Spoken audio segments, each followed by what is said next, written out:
Welcome back to another episode of the Tan and J-Man Show, week 3 of the quarantine version.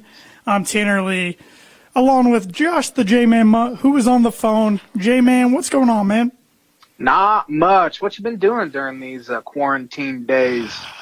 Not a whole lot. I read a book all in one day last week. How many pages? 300 some, 300, low 300s. One day. One day. That's how bored I was. So I did have WrestleMania to watch this weekend. What channel was that on? I was looking for it. It was on WWE Network.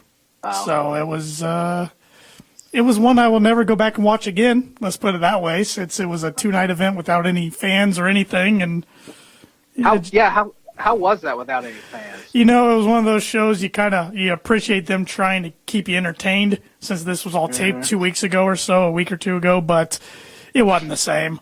I mean, WrestleMania is the Super Bowl of wrestling. It's a huge event worldwide, and they should have postponed it, but that's a conversation for another day, talking about Vince McMahon and his business morals. So, but what have you been doing to keep yourself busy? I think I watched 5 movies this weekend. Anything good? Nothing that comes to mind. Nothing that you could recommend? No. Oh, actually, there was one that I thought was really good, and that was Yesterday. I think your mom actually requested I watch it, because it's about a guy that wakes up and he lives in an alternate reality where the Beatles didn't exist. So it was pretty interesting. Yeah, I think my parents did recommend that. I have not seen it. It's pretty good. But, usually this podcast is one of my favorite ones because it's the Masters week. So I always like to start off with hello, friends. Can't do that this week. Thank God. Breaking down the Final Four and previewing the National Championship game, which should be tonight. Can't do that. It's just kind of a depressing time. It sucks. But we're here to try to keep you informed about what's going on around the sports world, and hopefully keep you entertained for the next hour or so.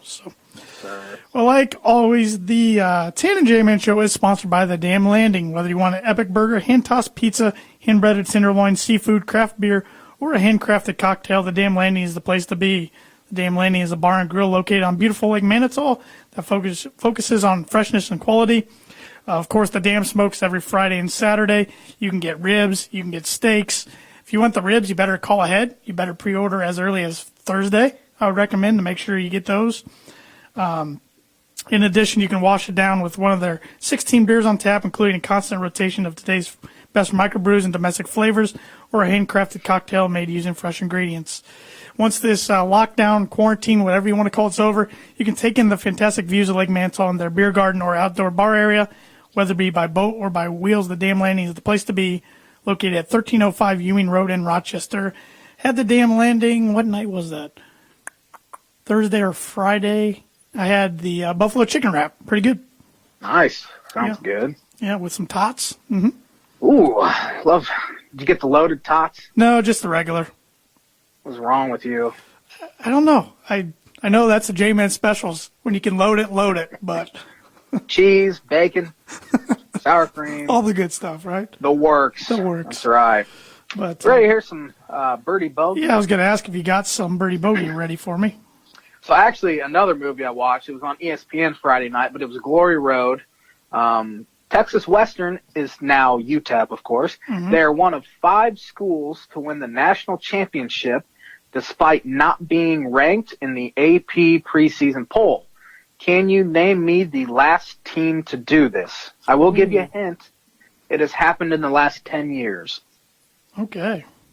Wow. I'm going to have to really think about that. That's a good one, though. J-Man. J-Man.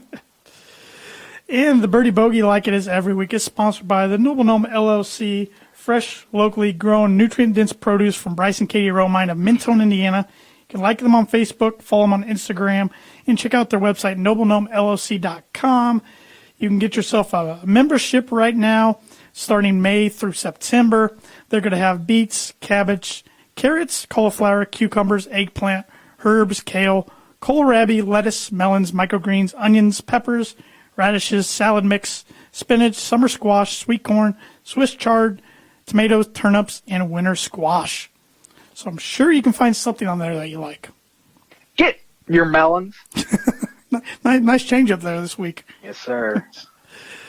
All right, you ready for some On This Day? Let's hear it. We got a new sponsor for the On This Day segment. It's Proforma Print House. Are you looking for a trustworthy, dependable resource for your next trade show, company picnic, or sales meeting? Proforma Print House has over 50 years combined experience in promotional products and commercial print. They strive for fast and efficient response to all your print needs. You need to look no further. Let Proforma Print House be your one-source print and promotional company. Call them today at 574-210-3815. And I can tell you, I've worked with them before in the bank, and they are top-notch and will get you anything you need promotional-wise. Great company to work for. Give them a call today, 574-210-3815. All right, J-Man, let's see what we got for sporting events on April 6th throughout time. On this day in 1896, the first Summer Olympic Games were held in Athens, Greece. American athlete James Conley became the first modern Olympic champion when he won the triple jump. The triple jump then was 2 hops and a jump. And he was third in the long jump and second in the high jump. So he was pretty. Did that like evolve into the high jump? But it clearly didn't. He was pretty good at jumping. Yes. On this day in 1936, the third Augusta National Invitational Tournament, later known as the Masters, was held. Can you tell me who won that? What year? 1936. Sam Snead. Good guess. Horton Smith won his second Masters, 1 stroke ahead of runner-up Harry Cooper. On this day in 1941, the 8th Masters Tournament was held. Craig Wood won his first major title, 3 strokes ahead of runner-up Byron Nelson. He was also the Masters' first wire-to-wire champion. A few more Masters here. On this day in 1947, the 11th Masters Tournament was held. Jimmy Demaret, I believe is how you pronounce his name, won his second Masters by 2 strokes over Byron Nelson. And on this day in 1952, the 16th Masters Tournament was held. Sam Snead won his second green jacket by 4 strokes over Jack Burke Jr. You know, I think I would have got that one right if you would have asked me. Well, I'll ask you this one. On this day in 1958, the 22nd U.S. Masters Tournament was held. Who won that one? I'm going to go with Sam Snead. How about Arnold Palmer? Won his first of 4 Masters titles, 1 stroke ahead of Doug Ford. On this day in 1973, Roberto Clemente Day was held as the Pirates retired his number. He's pretty good. Yeah, really good player. Died way too soon.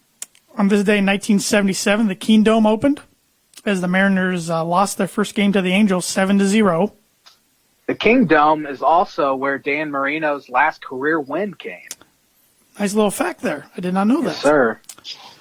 On this day in 1980, Gordie Howe completed his record 26th season.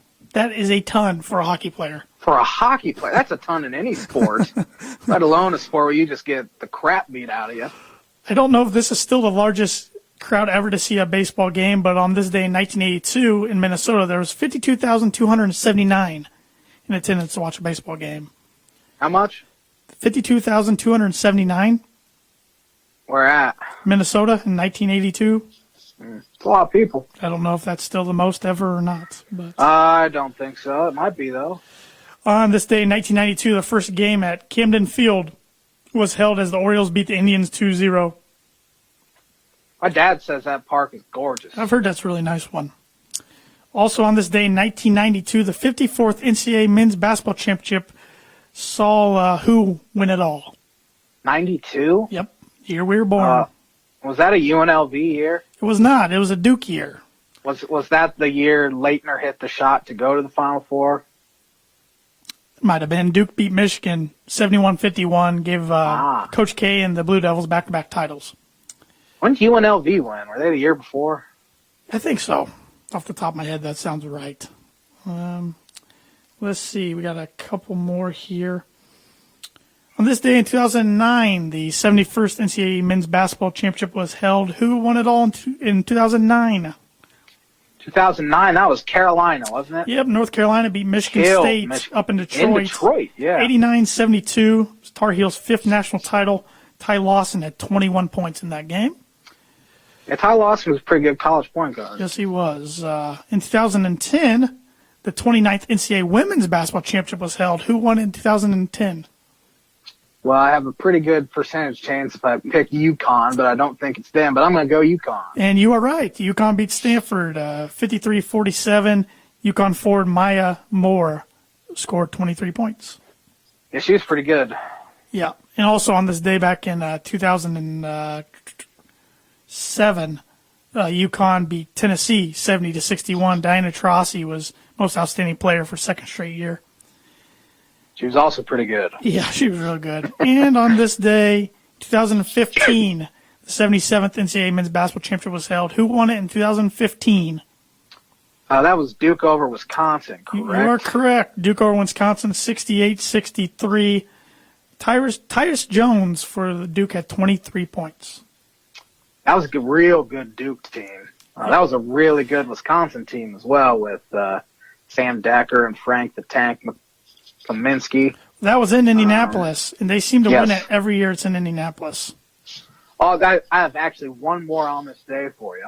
Okay. On this day in 1994, Jim Rome kept calling Jim Everett Chris. Former Boilermaker quarterback, Jim And Everett. he was not happy about it. He went after him. I still to this day wonder if that was staged or not. It sure looked staged, but at the same time they were live, so I don't know. Yeah, it's hard telling. If it was staged, it was pretty good. Pretty good acting. Mm-hmm. So, I actually have another trivia question for you that just popped up on my Twitter sphere involving Roberto Clemente. There have been only 4 players with 3,000 career hits and 10-plus gold gloves, Roberto Clemente being one of them. Can you name 2 of the other 3? One guy actually died today. oh, man, I'm blanking. Just give it to me. I'll be here all day. Al Kaline passed away today at 85 years Didn't old. see that. He was one of them. Okay. Willie Mays was the other. And Ichiro Suzuki was Ichiro. the 4th. Yeah. He's always a sneaky trivia pick. Yeah. He really is. He combined in a Japan career and career in the States, I think he'd be the all-time hits leader ever, if I'm not mistaken. Yeah, I think you're right. He was darn good. He was a pretty good lefty stick. Darn good. I read something about him the other day, an interesting fact, and I don't remember what it was. I don't know. Wish I would have remembered now. What do you want to start off with? I know we got a few topics to hit on this evening, but what do you want to start off with? I say we just start off with old Matthew Haarms talk. I know you're dying to talk about that. Not really. Kind of bums me out, to be honest. But, yeah, for everybody who doesn't know, Purdue center Matt Haarms, who is going to be a fifth-year senior next year, announced today that he's entering the transfer portal. Kind of took me by surprise, at least. I think it took all Purdue fans by surprise. If you would have told me, list all the guys who would possibly transfer, I think he would have been last for me. For some reason, I don't know if I don't know why I think this, but it seemed like a month ago you told me you wouldn't have been surprised if Haarms wasn't back next year. If he left to go to Europe. Oh, okay. I just couldn't envision him going to a different school. Yeah, that's kind of what my feeling of it was, that I wouldn't be surprised if he played pro somewhere rather than transfer to another school. And maybe he would have if the coronavirus wasn't going on. Maybe he just goes back home. Yeah. Maybe that impacted, because the weird thing about this is in Jeff Goodman, who writes, I don't know who he writes for now, if he's ESPN, CBS Sports, I'm not sure. He said Purdue was taken aback by this news. And 2 weeks ago, March 24th, Purdue basketball had a little social media blurb with Haarms on it, and he was saying how he and his teammates can't wait to get back on the court, start working out for next year and everything. You got to think from a marketing standpoint, they wouldn't have done that if they had any indication that he was going to leave. Right. So something happened not too long ago. I wonder if a school behind the scenes was kind of doing a little tampering. You can use a third party, Sure, is what they call it, which is kind of how Konzo ended up getting Mark Smith and Jeremiah Tillman both from Illinois. So I wonder if a school like a Kentucky, because I know you mentioned them as where you think he might end up. That's rumored right now because he came out with a statement more or less saying that it was nothing that Purdue did or didn't do. It was he thinks a change of scenery could evaluate his game to the next level. Which, I mean, that makes sense because he was not as good last year as he was his redshirt sophomore year. In fact, you said that he was playing hurt most of the year too, or at least you thought he was playing. Well, I mean, hurt. he got a concussion against Nebraska. He hurt his hip against Michigan. He never seemed to be fully right after that. Right. But it'll be a big impact for Purdue next year. I mean, he was a rim protector. Definitely, like you said, didn't have the year I thought he was going to have, but he also probably wasn't going to start next year. I mean, Travion Williams is Purdue's best player, at least offensively. So maybe he wants to go somewhere where he's going to start, and it'll be interesting to see where he winds up. But Kentucky's kind of being rumored out there because they only have one big guy, and he is a senior as well. So it'll be interesting. We'll see. I actually just read that there have been more than 20 schools that have reached out to him. Do you want to hear all 20? I don't care. We got time. Gonzaga, Minnesota, who just picked up a transfer from Drake yesterday. Now, if he stays in conference, I'll be really mad. I can't see him doing that, but they are the only conference school to have reached out, it looks like. Oklahoma, Ohio University, Illinois State, Louisville, Kentucky, Arizona, Arkansas, Ole Miss, Arizona State, Syracuse, DePaul, South Carolina, Boston College, Seton Hall, Wichita State, Cincinnati, Oklahoma State, Washington State, Utah, Oregon State, San Jose State, and Cal State Fullerton. A lot of pretty good schools. Yep. But not every day does a center who's played 3 years experience come open on the market. So right, especially a guy who's 7'3". Mm-hmm. He probably is the best rim protector in college basketball, right now anyway. And and if he wants to get to the NBA, Kentucky be the place to go. Absolutely. Cal knows what he's doing. He just puts out draft picks, but yeah, it was just kind of a head scratcher when it came across today. It shocked me and just made me in a worse mood than I already am because of all this stuff. But it wouldn't be a Purdue offseason if something didn't go like that. I don't know. It just seems like every offseason somebody leaves or something. And heck, your Illini have been impacted by that, and I've seen a few other schools this week impacted by transfers. Ohio State, losing Luther Muhammad. Saw today. And DJ Carton. Yep. Michigan's losing DeJulius, who was probably going to be their point guard. Yeah. He announced today he's transferring. So guys are just transferring everywhere. That's the nature of college basketball now. It's really, I mean, the Haarms thing, I was kind of shocked that he was transferring, but at the same time, that's kind of what college basketball is now, and you almost can't be shocked by it anymore. Especially if you're going to be a grad transfer where you don't have to sit out, which if that rule gets voted on and passed here within the next month or two, it won't go in effect till the 2021-2022 season, but that rule would allow any transfer to not have to sit out. Then it becomes ultimate free agency. Yeah, which is pretty much what it is now, because a lot of guys get waivers to play right away anyway, which I don't know if I necessarily like it, to be honest. Yeah, it's interesting for Purdue now next year. You know, they'll probably try to get a 1 year fill in, a grad transfer big guy, but it's kind of late in the game to go get one, especially if you're looking for one that's a 5. And if you don't, then you have Manuel Dewana, who's a redshirt sophomore, or true freshman 7'3" Zach Edey, who I think they originally wanted a redshirt. You can try to get one of those two guys to be the backup, but I don't know if they can fill in those minutes very well. It'll be interesting. And especially with this whole virus thing, you're just going to have to take a chance on a guy because you're not going to be able to have any guy visit for the foreseeable future. So it'll be an interesting year recruiting both grad transfer and high school kids because he won't be able to have them on campus. The AAU schedule is probably going to be just wiped out.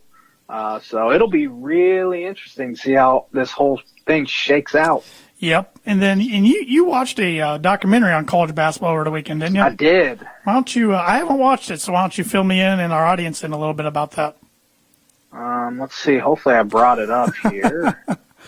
Here we go. I did write a few notes on it. So I watched The Scheme, which was about that Christian Dawkins who got in trouble and got indicted, and the whole undercover FBI thing where he was essentially what he was an agent. He's younger than us, though, which is the crazy thing. I didn't know that. Wild. He's 2 years younger than us. He's just driven, far more driven than we are to really do anything. Hey, speak for yourself. But a few things. It's amazing to me that Sean Miller of Arizona and Will Wade of LSU still have jobs. And Rick Pitino was actually hired by Iona a few weeks ago. It's crazy to me because I think all three should be banned for life. Miller and Wade both denied having any contact with Christian Dawkins, but both were caught on an FBI wiretap having conversations and even discussing money with him. Yeah, that's why I cannot, and I know Will Wade probably shouldn't have a job either, but it just baffles me that Sean Miller still has a job. He pretty much thought he was gone last year at the end of the year at Arizona. Yeah. So. And the way he was talking on these wiretaps, he shouldn't have a job. He should get a lifetime ban. Will Wade should get a lifetime ban. I think he's even dirtier. Wade even said on the wiretaps when discussing an unnamed LSU player that was leaning towards the NBA draft that they could pay this player more to stay at LSU than he would make during his rookie season in the NBA. That's disgusting. Or in the G League. I mean, he was dead serious. Yeah, and that's disgusting. Jeez. And while Louisville was on probation because of the whole prostitute thing, Rick Pitino and his staff were still engaged in talks with Christian Dawkins, who had known Brian Bowen, who was a top 25 player in the class of 2017. He'd known him for a long time. Bowen had actually played on the AAU team Dawkins had founded, and Dawkins told them that Bowen's father had said the only way Bowen was going to play college basketball was if he got paid at least six figures. And he got at least 3 six-figure offers from schools. Louisville, Creighton, and Oregon were the three that offered him six-figure. Creighton's the one deal. You would never pick out of the group. Oregon's got Nike money out the wazoo, and that's what Dawkins was saying, because pretty much the whole documentary was just Christian Dawkins sitting in a room telling stories. That's pretty much what it was. Bowen ultimately chose Louisville, but he never played a minute of college basketball, and he played in Australia in 2018 and 2019, and played 5 games with the Pacers this season, actually. But is anything going to come out of any of this? Is the NCAA going to drop the hammer on any of these guys? They need to. There were a ton of people involved, of course, but Dawkins got the biggest punishment, which was 18 months in prison. Of course, he's what the heck's the words I'm looking for? He is appealing it. Okay. But the NCAA has done absolutely nothing, and it's an absolute joke. The final question of the documentary, they asked Dawkins was, what is the moral of this whole story? And his response was, and I'm cleaning it up for you, F the NCAA. That's all he said, and it was the end of the documentary. Oh. So that tells you all you need to know about the NCAA. Was the documentary better than Tiger King? It's hard to compare them. I mean, it sounds like these guys fit right in with Joe Exotic and Carol Baskin. I mean, well, these guys at least are like super classy, wear suits every day. Professionals. They're just dirty and man, those Tiger King guys. It's almost, the documentary is so unbelievable. These characters are unbelievable. You don't believe it at all, and it actually happened. That's the thing is crazy to me. Yeah, you summed it up well before I even started it. When I let you know I started, you said, it's kind of like a train wreck. You can't take your eyes off it, and you feel kind of dirty afterwards. You're darn right. I felt real dirty after watching that series. But you almost have to hop in the shower afterwards just to get the stink off you. Yes. But Yeah, but thanks for filling me in and everybody else in about that, because I knew that was going on, good. but I haven't checked it out yet. It's pretty good, and of course we have. I think everyone gets like free HBO or something for a month, so we'll probably be on there again. Yeah. Well, I had maybe some positive sporting news today, or at least we hope so. The PGA Tour, when I started out, this is usually Masters Week. It was announced when we could expect to see the PGA Championship, U.S. Open, Ryder Cup, and Masters today. The PGA Tour, as of right now, is hoping to restart play with or without fans in the middle of June. And then from then on, the PGA Championship would be the first major play. That would be in August 6th through 9th, still at TPC Harding Park in San Francisco. It was supposed to be scheduled in May, which it's interesting because the PGA Tour or the PGA Championship was always played in August till last year the last 2 years when they moved it to May. So now it's back in kind of its original spot. The U.S. Open will be moved to September 17th through 20th at Winged Foot, which is in New York. That was previously going to be held in June. The very next week would be the Ryder Cup, September 25th through 27th at Whistling Straits in Wisconsin. And then the Masters, which of course is supposed to be held in April, will be moved from November 12th through 15th. And the British Open is canceled. It is not happening this year till 2021. The RNA announced that that's usually played in July. I don't really know why they didn't try to postpone it, but they said they went through every option available and couldn't figure anything out. But if these all go through, it could be a wild golf season towards the end of the year. And that'll be interesting to have the Masters on the same day as NFL games are going on. And I think that's the reason the PGA came out and announced all these dates. This gives it because the NFL is not releasing their schedule till May this year. It's usually in April. Really? They're doing it in May. This gives them extra time to figure out their TV times. Because the Masters, it'll be light in November in Georgia, probably till like 5:30ish in November, maybe 5:30ish. So the NFL, you don't probably do any early kickoffs on CBS. You do 4:30 kickoffs. Yeah. They might end up having to do what they did last year because the storms and stuff, play it in the morning. And, could be. Because, it's going to get dark later there. Yeah. I think everything will be on the table, but it's pretty neat from a golf fan perspective that if it does happen in November, then you only have to wait till April for another Masters. Yeah. But the thing that they've got to figure out is, and I haven't read deeply enough to know how it impacts this, is for the guys in the Masters and everything, do those points go towards the new FedEx Cup? Because by that time, the FedEx Cup will be wrapped up, and the new one for 2020-2021 will have already began. Does the Masters go towards that, or does it is it exempt from the points? Because if so, then you're going to have two Master tournaments go to the same championship.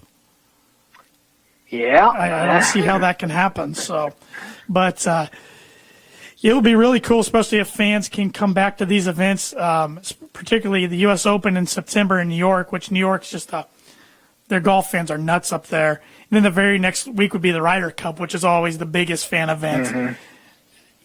And in particular, if these are some of the first events that fans can go back to, the atmosphere would be incredible. Oh, it'll be packed. So, we'll see. We'll see what happens with that. But it is nice to see some dates starting to get out there. Of course, they can always get pushed back and changed. Mm-hmm. But it's nice to see some dates actually getting out there and put on the calendar. Give us some hope. I was going to say, give us a little bit of hope. Yeah, because it's tough to stay in that positive mindset right now, particularly if you're a big sports fan. There's been a little chatter about MLB maybe trying to do some closed games in spring training venues, but I don't know how serious those talks are. Besides that, I haven't heard much about the MLB. The NHL, did you read this today? I did not. They are, if they can do it, play all the rest of the season and the playoffs in North Dakota. Oh, interesting. Just like quarantine every team there and just play them in North Dakota. Well, and I suppose that's what it could come to with some of these leagues. And I'm not athletes are not on a pedestal above anybody else, so don't take this the wrong way, but leagues have the ability and the power and the money. They could quarantine all their players and then just have them play in empty stadiums. Easily. So I don't know. I will say I'm missing baseball a ton. However, I'm not missing the Cubs bullpen woes. So your stress is a different level right now, but yeah, I have completely detoxed and I'm stress free. It's beautiful. That's good. Or different level of stress, maybe not sports related stress. And really, that's the only stress I have ever is sports related. So I'm pretty zen right now. That's pretty good. Also, in some sports news today, we had the NFL bring out their all-decade team. And you want to go over that? Yeah, I actually have it up. I do too. So I'll do that. 2010's all-decade team, there were 2 quarterbacks. Hard to argue with either guy. You have old Thomas Brady. I was going to say his middle name, but he has like 4 of them, I think. And Aaron Rodgers. Yeah, can't argue that. No. Wide receiver, you have the head case, Antonio Brown. He deserves to be on there because he's good enough. Larry Fitzgerald, nice hands, Larry. Calvin Johnson and Julio Jones. Kind of surprised by Calvin. Really? I mean, he was really, really good. But what year did he retire? It was like 2015 or so. That's half the decade. Yeah. Tight end, you can't really argue either. It's old Rob Gronkowski because didn't he win last night? He won a championship called the 24/7 championship. It's kind of a mockery of a championship, but it can be defended anywhere, anytime. But I will give Gronk credit. Instead of like just a roll-up pin, he jumped off a scaffolding onto a group of guys and got the pin. So, but all those concussions he suffered over the years have it's just all scar tissue up there. You thought he was annoying on the NFL on TV. He's worse on WWE. I can't stand him when he talks more than a minute. I can't stand him. I can't imagine. I don't like him at all. And Travis Kelce. Yeah, he's a Bronco killer, good. But he's good. Offensive linemen, I'm going to rifle through these. Jason Peters, Tyron Smith, Joe Staley, and Joe Thomas at the tackle spot. Guard spot, you have Jari Evans, Logan Mankins, Zach Martin, who just retired. Travis Frederick just retired. Marshall Yanda. At center, you have Alex Mack and Marquise Pouncey. Yeah, those are all good ones. I mean, I don't know enough about offensive line play to really. I don't either. I can't evaluate offensive linemen. At the running back spot, we got Frank Gore, Marshawn Lynch, LaShawn McCoy, and Adrian Peterson. Yeah, they're all pretty good. LaShawn McCoy. I don't know who else Shady's kind of replace those guys with though. That's what I'm trying to think off the top that's of my the head. thing. But there haven't been. This has been the decade where the running backs haven't been nearly as good as they were the previous decade. At the flex position, they have Darren Sproles. I like Sproles getting some recognition. Yeah, I think they just invented that spot for him. Probably. He just retired. So now for the defense at defensive end, which is something I am going to take offense to here quick. Calais Campbell, Cameron Jordan, Julius Peppers, and J.J. Watt. It's absolutely criminal that Cam Wake was not one of those 4.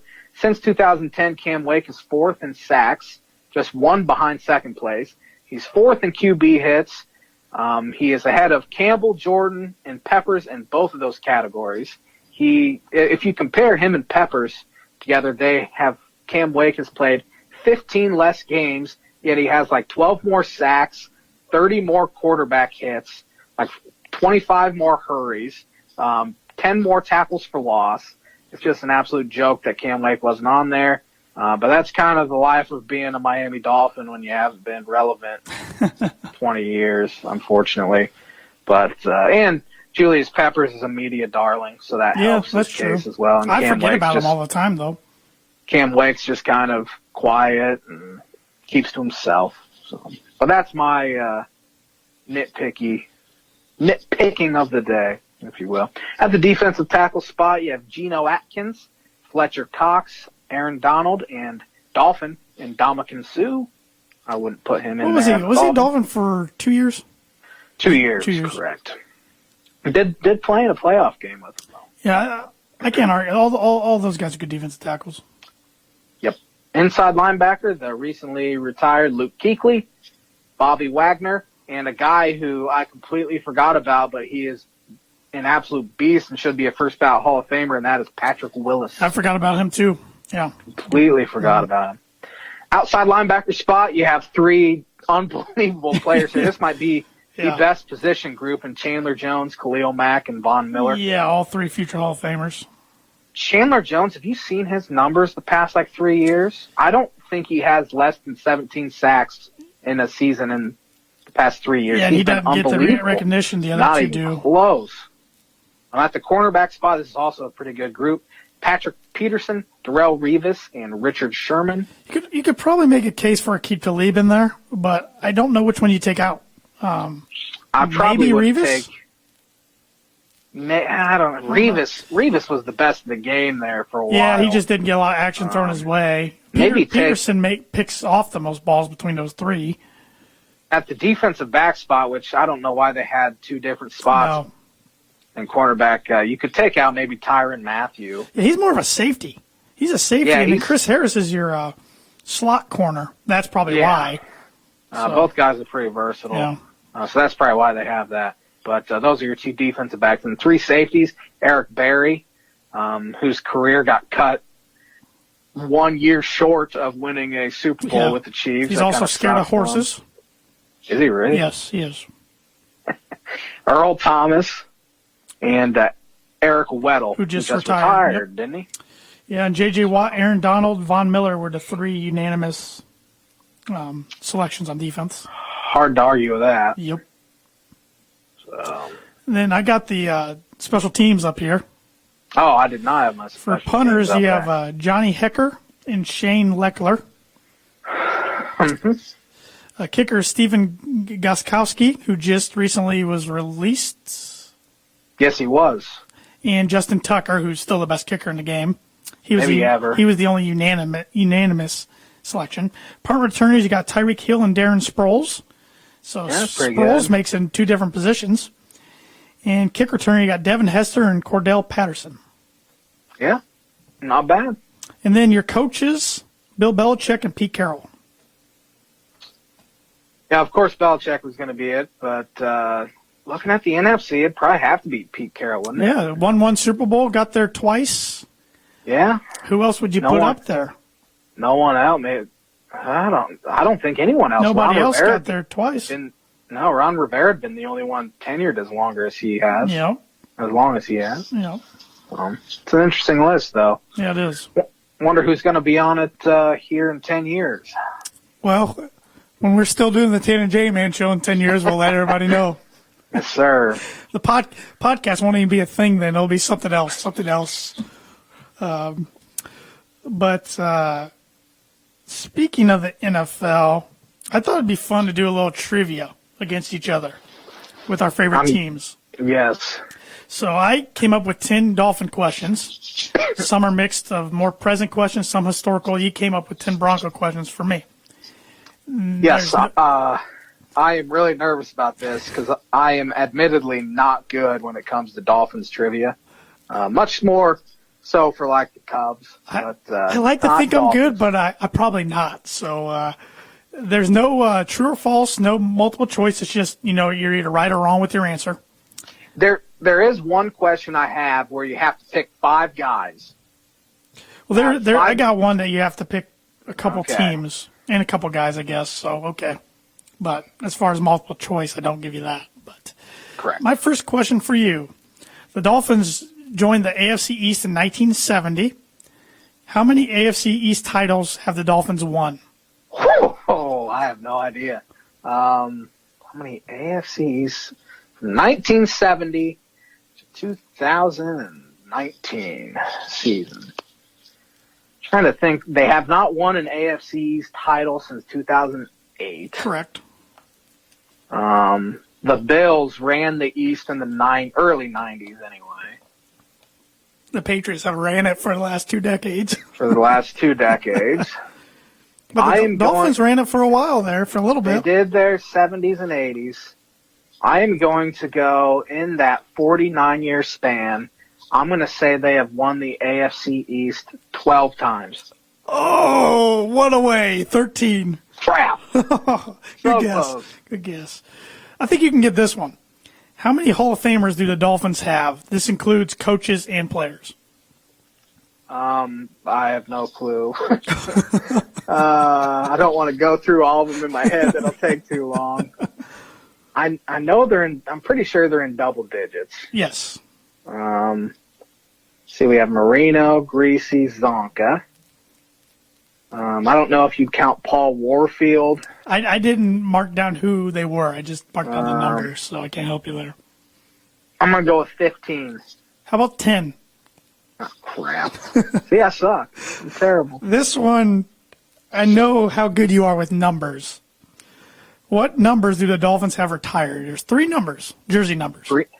13 Yes. is retired. Other numbers that they have retired. Man. Is 12 retired? Yes. Greasy, 12. Yep. The next number. Who the heck would it be? 39. Yep, you got it. Larry Zonka. J-Man's on the board. Yes, sir. The Dolphins have won 2 Super Bowls. Who were the Dolphins' MVPs in those Super Bowls? I know Jake Scott won one. Correct. The other one, though, I'm going to go with Zonka. You got it. He's on the board, 50%, 2 for 4. Nice.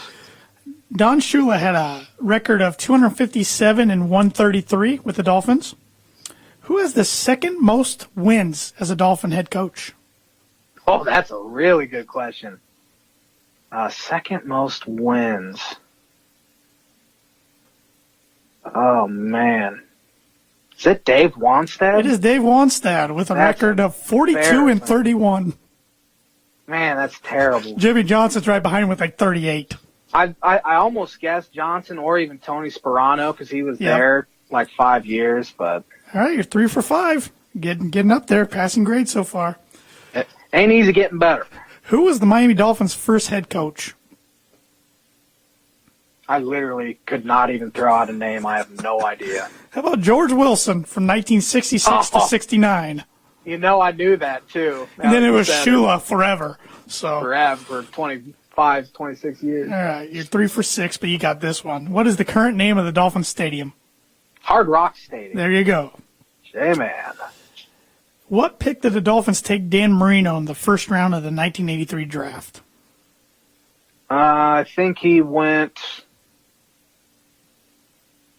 28. 27. Crap. Darryl Green went 28. I couldn't remember how many teams were in the NFL then. 3 Dolphin head coaches have won AFC East titles. Name them. Shula.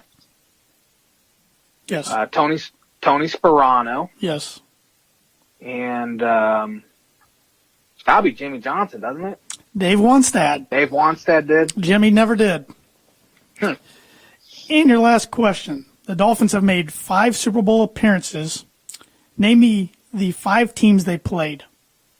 They played the Dallas Cowboys. Yes, Super Bowl 6. The Minnesota Vikings. Super Bowl 8.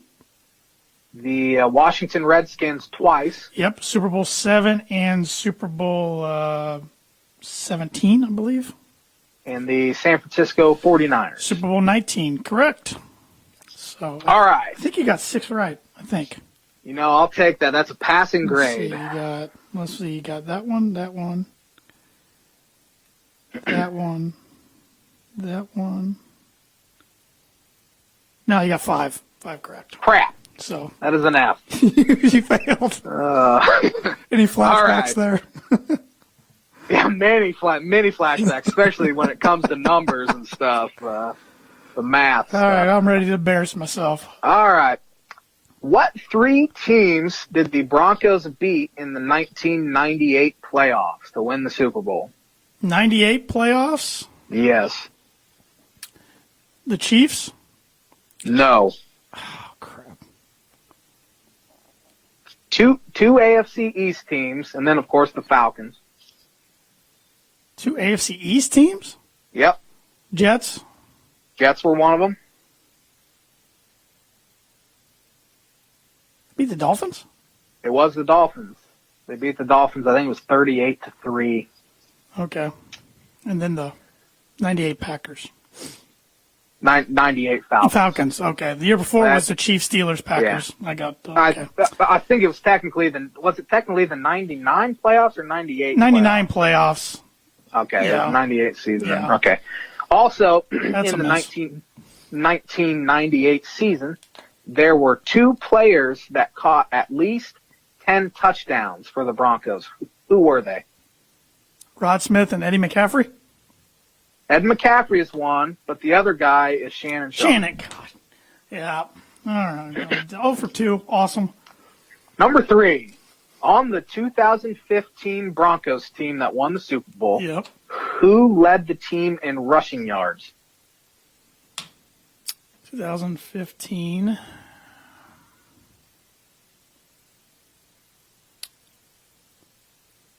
C.J. Anderson?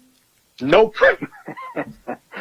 Ronnie Hillman led the team in Are you rushing yards kidding that me? He year. was I awful. could not believe it when I saw that. I was looking at my team photo over here, and I saw Hillman and Anderson next to each other. I just couldn't think it was Hillman. I'm 0 for 3. I am just killing it. During the drive in the 1987 AFC Championship game against the Browns, what player caught the touchdown pass to force overtime? Mark Jackson, former Purdue Boilermaker. Yes, sir. You're on the board. Number 5. This is a yes or no question. Did John Elway have a winning record, including the playoffs, in his career against Dan Marino? No. That is correct. They only played 3 times. I knew it was just a handful. So. And he actually got the last laugh because they beat him in the playoffs. That was his one win. They went 1-2. So you are now 2 for 5? yes, you are 2 and 3. All right. Who was the Broncos' starting quarterback in their first ever Super Bowl appearance? Craig Morton. You are correct. All right. He actually got 1977. he got benched in the Super Bowl. He went 4 for 15 with 4 interceptions. He was so injured he couldn't tie his shoes before the game. His whole body was black and blue bruised. He was in the hospital the week before the game, and he somehow talked everybody into letting him play. Yeah. And he was replaced by Norris Weiss, who went 4 for 10 for 22 yards. Stellar quarterback play there. They got killed. Yeah, they got killed in their first, their first, 3 or 4 appearances. Yeah. 4 appearances, I should say. Number 7, you are at 50%. I think looking at the rest of these questions, I think you might get a better percentage than me. What quarterback holds the record for most passing yards in a single game? In Broncos history? Yes. It's got to be Peyton Manning. It is not Peyton Manning. It is Jake the Snake Plummer. He threw for 499 in a losing effort. Yeah, that was before I would have guessed it was Peyton week 1 against the Ravens. So that one year in 2013. So crud. Number 8. Awful. There have been 8 players to have a 1,000-yard rushing season since 2000. Can you name 5 of them? For the Broncos. Correct.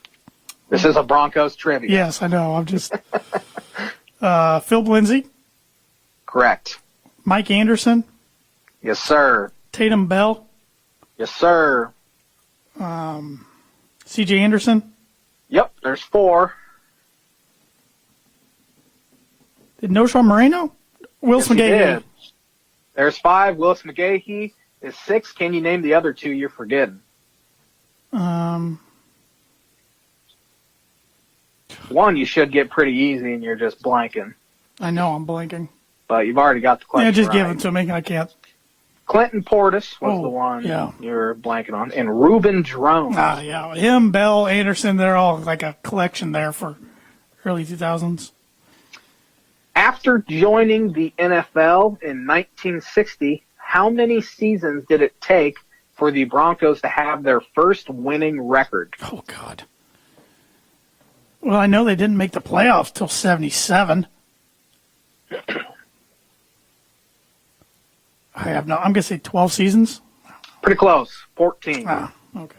They went 7-5-2 in 1973. Okay. Dang. Number 10. The last two questions, the quality of question has gotten worse. What is the exact number of sacks Von Miller had in Super Bowl 50? Oh, God.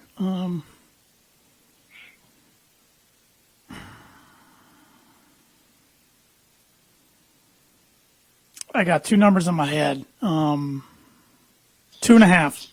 2.5 is correct. All right. I had 2.5 or 3.5 in my head, so. And you also got 5 out of 10 correct. We suck. We suck. My problem with sports trivia is I like to overthink things, but that was fun. Next week we will do a different sport, different league. All righty. Yeah. You still got to make a book it. What the heck am I going to book it? I don't know. We could just do the sponsor read, and you can keep your. I think that might end up being what we have to do here for the foreseeable future, unless I just come up with just an outrageous book it. There's no sports on. Can't leave the house without getting shot, it feels like. Well, the J-Man's Book of Prediction is sponsored every week and for the foreseeable future by Indian Farm Bureau Insurance Agent Travis Watering for life, home, auto, renters, business, workers' comp, and farm insurance. Contact Travis at 219-869-4561. You can also email him at travis.watering@infb.com. What else you got for us? I was going to say, we got a question from our good friend Evan Webb. He said, or asked us, what would be on our fictional athlete Mount Rushmore? It's a fantastic question. That is a really good question. Well, Rocky Balboa's got to be on there. He is on my Mount Rushmore as well. Got to be. I got to have Benny the Jet Rodriguez on there. He is on my Mount Rushmore as well. I got to have Jesus Shuttleworth. See, I have never seen that movie, so I just did it based off movies he's Ray I Allen, actually watched. so it's Ray Allen. Yeah, that's a good point. Still not as good a shooter as Reggie Miller. Number 4. I like this movie a lot, so I'm going with Becky the Icebox off Little Giants. She was awesome. Love that movie. Slightly over Happy Gilmore. Happy Gilmore is on mine. So there's 3. At least he's represented. I have Rocky Balboa, Benny the Jet Rodriguez, and Happy Gilmore. My 4th, Air Bud. Oh, good one. Didn't even think about Air Bud. The dog playing sports. I like that one. What's not to like? I like that one. I couldn't remember the character off of League of Their Own. The really good girl. Yes. Yeah. I thought about her, but I couldn't remember her name. Yeah, I couldn't either. Who else? There were a few others. I thought of Henry Rosenbaga. Yeah. was on there. Great. Rick Vaughn off Major League. Yep. Wild Thing. Thought about having him on even there. Willie Mays Hayes off Major League. Or Pedro Serrano. Yeah. Yeah. He was just a spot hitter. That was a good question. It made me think. I was blanking for a lot of movies. I just couldn't think. To be honest, I had to Google fictional sports movies and see which ones I'd seen. Because at first, I'm like, I got to put Boobie Miles on there. Oh, he's a real character. That's a true story. And the same thing with the Rumor of the Titans. I was going through it in my head, and I'm like, oh. But and technically, League of Their Own was kind of based off a true story. So yeah. But that was a good one. We got about 5 minutes left, J-Man, and I know we still got the Birdie Bogey, but you got a list. I don't know if you want to use it now or I wait. will do one of my lists. So I came up with 2 lists. One was top 5 favorite sitcom characters of all time, and then the other was top 10 favorite episodes of The Office. I will do the top 5 favorite sitcom characters. And then next week, if we need some filler, like we do now, I will do my top 10 favorite episodes of The Office. Okay. But starting with number 5, Arthur Spooner. King of Queens. He's a great. That show gets canceled in like 6 episodes if he is not involved. Oh, absolutely. Absolutely. He is by far one of the greatest sitcom characters ever. His character on Seinfeld's a lot like Arthur Spooner, too. His scream is just great. He can scream and just, his tone's hilarious. He was awesome. Number 4, Cosmo Kramer. He's a good one. Classic. Almost an unbelievable character. But just Michael go Richards. YouTube the Joe DiMaggio sing of Seinfeld. Classic. Absolutely classic. Number 3, Ron Swanson, Parks and Rec. Yes. Right. That's one series I have not watched completely, but he is good. To be honest, I mean, you got time. Yeah, you're right. I should better now than never. Just go binge it. You can skip season 1, and after that, it's smooth sailing. But Ron Swanson, maybe I would say a top 3 most quotable sitcom character ever. Just he has so many quotes. Number 2, Michael Scott. Number 2, huh? Wow, I thought he might be number 1. 2. I mean, Michael Scott's classic. Oh yeah, he's got to be on the top 5. I mean, talk about great lines, quotable lines. Yeah. He would not fly as an actual boss You of the think? Office. My number 1 favorite sitcom character of all time, George Costanza. Okay. Gotta love him. Yeah, he's good. He's unbelievable. He's good. So those are the J-Man's top 5 favorite sitcom I can't really argue with you there. Those are pretty good. characters of all time. Those are pretty Next good. week, you'll hear my top 10 favorite Office episodes if we need them. Which will be interesting, because I don't think I could do that. Even though I love The Office. So. I had to go on their IMDb page and look up all their episodes just to remind me. Yeah. Although I watch them all the time anyway, I just wanted to get the titles correct. Sure. Birdie Bogey time. So as I said, I watched the movie Glory Road on ESPN on Friday night. Texas Western is one of 5 schools to win the national title despite not being ranked in the AP preseason poll. Can you name me the last team to do it? It has happened in the last 10 years. I've been going through my head the whole show, the last 10 champions, and I'm having a tough time remembering the last 10 in my head. I'm going with UConn. You are correct. I finally get a birdie. Can you name me which year they did it, though? Because they won 2 of them. Yeah. 2010-11 season. You are correct. All right. With Kimba actually got hot, man. That actually, I was going to say that actually kind of surprised me because that UConn team in 2014 when they won, they were a 7th seed when they won. Yeah.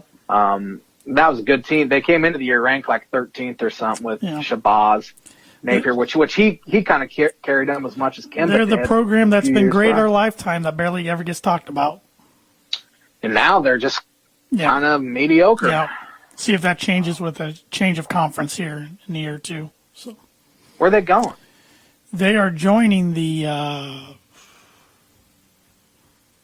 They joined the Big East. Yes, Big East. Are they Yep. good? Yeah. They need to go back to the Big East. Yep. So that won't help their football at all. They'll stay in the AAC. That's good. Independent, aren't they? Going back to independent? Yeah, football is. Yep. Yeah, Purdue plays their in 2021 football out there. So it's an easy W. Hopefully. But that's going to do it for another episode of the Tan and J-Man Show. Thanks for watching on the IC Sports Network, and thanks for listening on your favorite podcast platforms. If you're listening on Apple Podcasts, please remember to give us a rating and review. We really appreciate that. And we'll be back next Monday for another episode of the Tan and J-Man Show. Stay healthy, stay safe, and stay sane, everybody. Have a great week.